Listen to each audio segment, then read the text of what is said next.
ज्ञानेश्वर महाराज पालखी सोहळ्यातील शेवटचं रिंगण जे बाजीराव विहिरीच्या समोरच्या ग्राउंडमध्ये असतं तेच हे ग्राउंड आहे. तर त्या ग्राउंडमध्ये शेवटचं रिंगण जवळपास 14 तारखेला होणार आहे.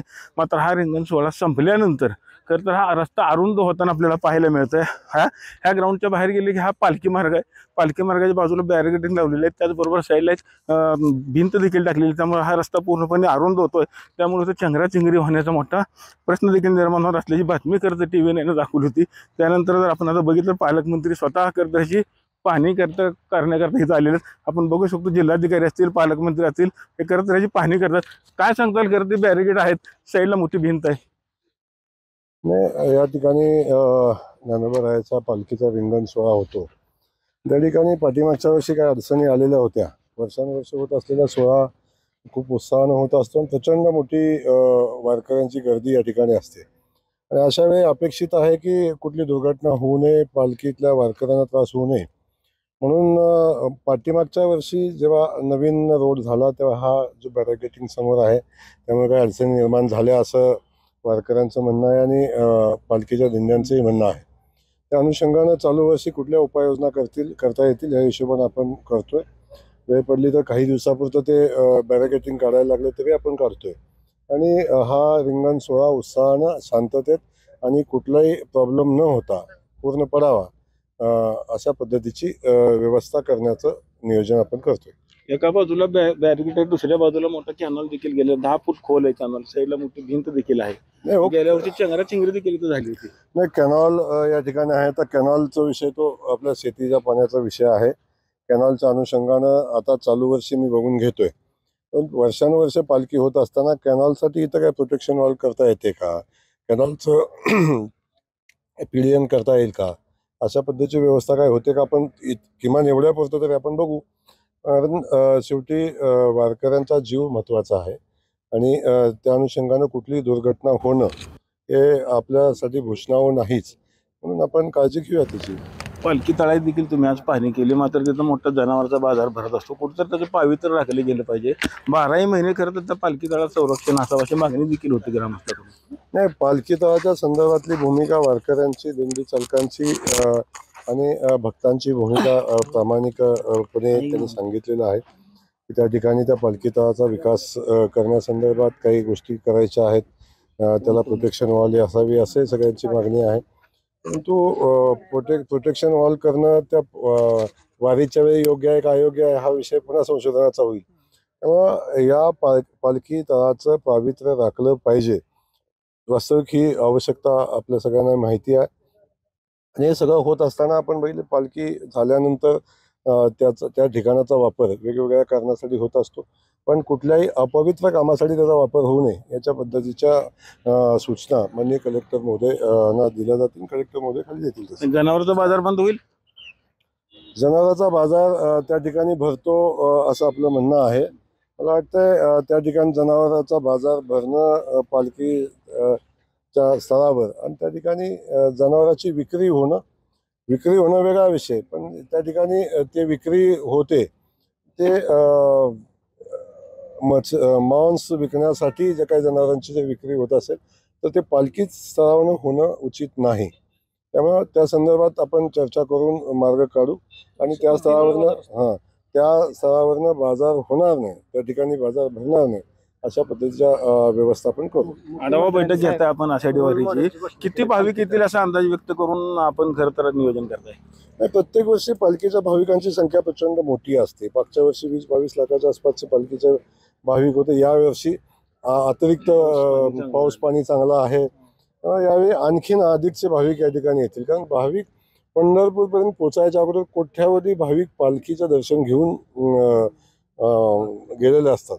त्यामुळे टोटल पालखीमध्ये येणाऱ्या लोकांची संख्या ही कोट्यामध्ये असते. त्यामुळं त्याचं नियोजन आळंदीपासून पंढरपूरपर्यंत त्याचं नियोजन पालखीचं करावं लागतं. आणि त्या अनुषंगाने आपण बघतोय प्रशासन गेल्या 2 महिन्यापासून प्रचंड मेहनत घेते आणि ज्या ज्या अडचणी प्रत्येक वर्षी येतात, शेवटी प्रत्येक वर्षी एखादी दुसरी नवीन अडचण येत असते, त्या अडचणी मार्ग काढून पालखी सोहळा खूप उत्साहानं, खूप आनंदानं आणि कुठलाही विघ्न न येता पार पडावा अशा पद्धतीच्या मुख्यमंत्री महोदयांच्या सूचना आहेत. स्वतः मुख्यमंत्री महोदयांनी आपण बघितलं असेल की अनेक बैठका या संदर्भात घेतलेल्या आहेत. आम्हालाही सूचना दिलेल्या आहेत, प्रशासनाला सूचना दिलेल्या आहेत. आणि पालखीच्या या व्यवस्थेमध्ये कुठलीही गोष्ट कमी पडणार नाही आणि पालखीसाठी खर्चाची कुठलीही मर्यादा राहणार नाही. त्यामुळं या ठिकाणी आलेल्या प्रत्येक भाविकाला चांगल्या पद्धतीच्या सुविधा मिळाल्या पाहिजेत अशा पद्धतीची भूमिका माननीय मुख्यमंत्री महोदयांची आहे. आणि त्या अनुषंगानं अख्खं प्रशासन कामाला लागलेलं आहे.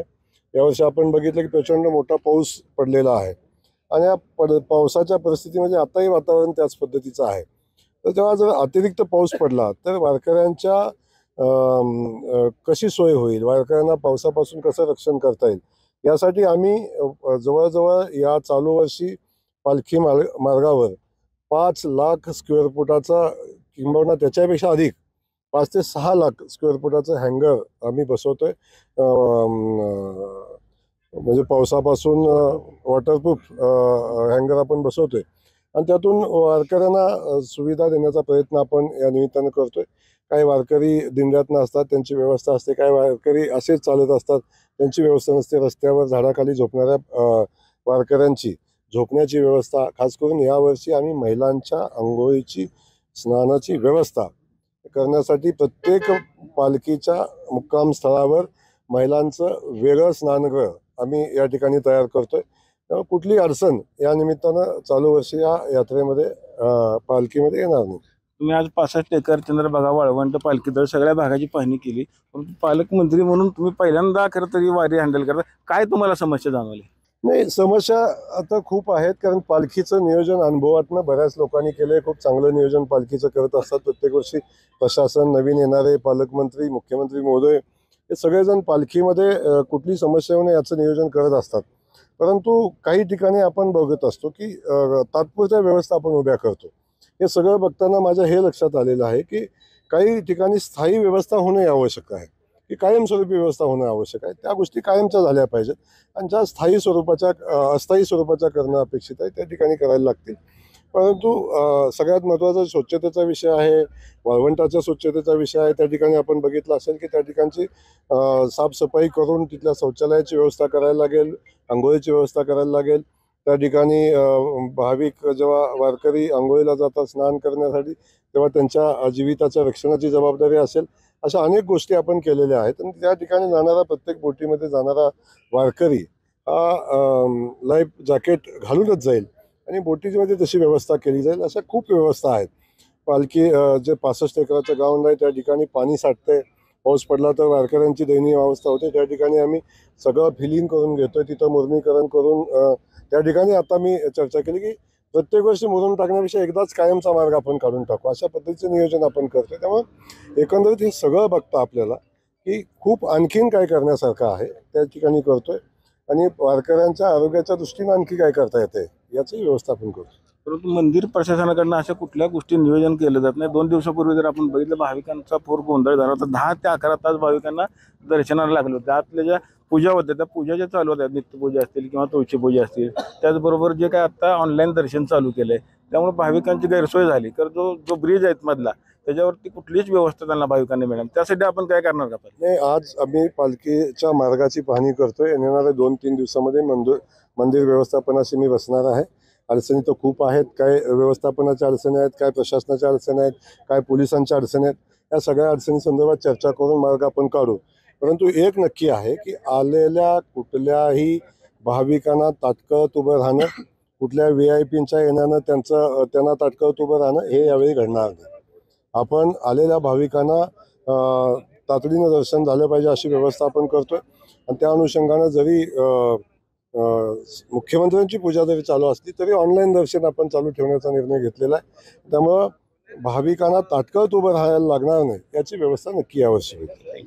बघितलं असेल की पालकमंत्री गोरे साहेबांनी आज खरं तर पालखी तळाची, त्याचबरोबर जे काही रिंगण सोहळा असतो या रिंगण सोहळ्या संपल्यानंतर भाविकांना जाण्याकरता खरंच अरुंद रस्ता होत असतो. एका बाजूला बॅरिकेड आहे, एका बाजूला कॅनॉलची भिंत असल्यामुळे भाविकांची चेंगराचेंगरी देखील झाली होती. अशी बातमी करत टीव्हीने प्रसारित केल्यानंतर आज स्वतः पालकमंत्री जयकुमार गोरे यांनी त्याची पाहणी केलेली आहे आणि जो पालखी मार्गाची बॅरिकेड आहे ते काढण्याच्या सूचना देखील खरं तर त्यांनी आता अधिकाऱ्यांना दिलेल्या आहेत. वाकरीहून कॅमेरामॅन जगदीश रवी लवेकर, TV9 मराठी.